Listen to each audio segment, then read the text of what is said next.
Hindi ko siya pinigilan nung umalis siya. Akala ko babalik pa. 3 taon kami. At sa loob ng 3 taon na yon, hindi ko inisip na darating kami sa ganito. Mga kwentong hindi laging malinis pero laging totoo. Heartline Stories PH. May nag-message siya Heartline Stories PH. Sabi niya, "Ngayon ko lang naintindihan kung gaano ko siya sinayang." Ito ang kwento ni Marco. Office mates lang kami ni Lea noon. Sabay lunch, sabay uwi. Hindi siya maingay, hindi rin demanding. Pero kapag kausap mo siya, parang ang dali lang maging totoo.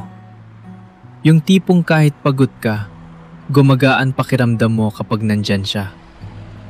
At dun siguro ako nasanay, sa taong hindi ako pinapahirapan. Hindi ko alam na minsan, yung mga ganong klaseng tao, sila pa yung pinakamadaling mawala.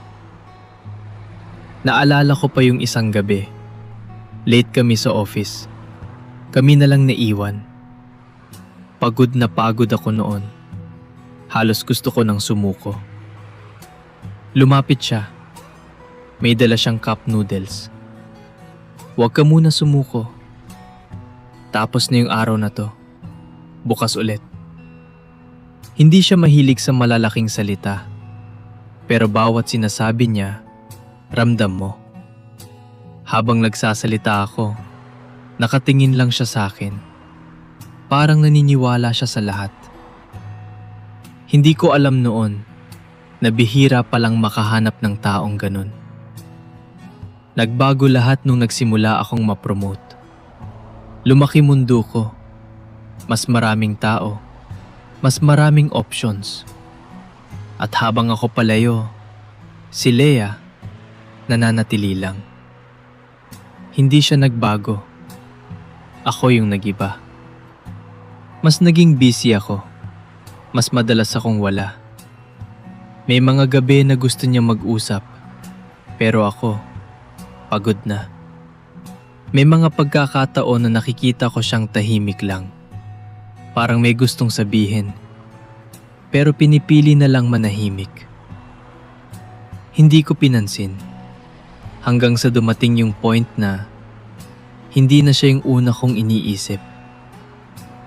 Hindi ko napansin. Doon na pala siya nagsimulang mapagod. Isang gabi, tahimik lang kami habang kumakain. Bigla siyang nagsalita. "Marco, napapagod na ako." Hindi galit, hindi umiiyak. Pagod lang. Doon ako natahimik. Pero imbes na matakot, pinili kong i-ignore.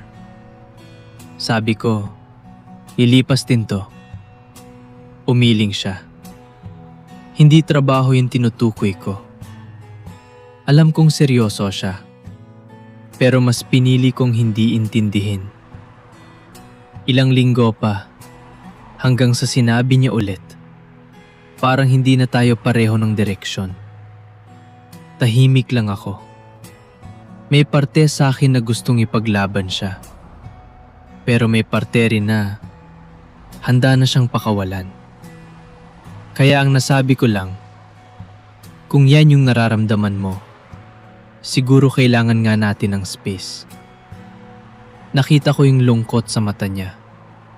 Yung tipong hindi na galit. Tanggap na lang. Walang sigawan.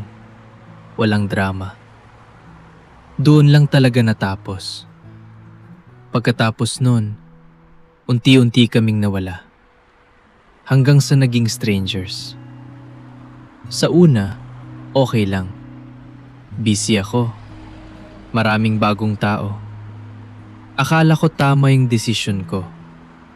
Akala ko may mas hihigit pa. Pero habang tumatagal, may mga bagay na hindi napapalitan. Yung taong nag-check kung kumain ka na. Yung taong nakikinig kahit paulit-ulit ka na. Yung taong naniniwala sa'yo kahit wala ka pa. Maraming dumating, pero walang nagstay. Doon ko lang naintindihan, hindi pala ganun kadaling palitan yung taong totoo. Akala ko babalik pa. Pero may mga taong isang beses ka lang pipiliin. At kapag hinayaan mong umalis, tatanggapin na lang nila na hindi ikaw yung pinili. Heartline Stories PH. Mga kwentong hindi perpekto, pero laging totoo. Kung tinamaan ka, follow mo na.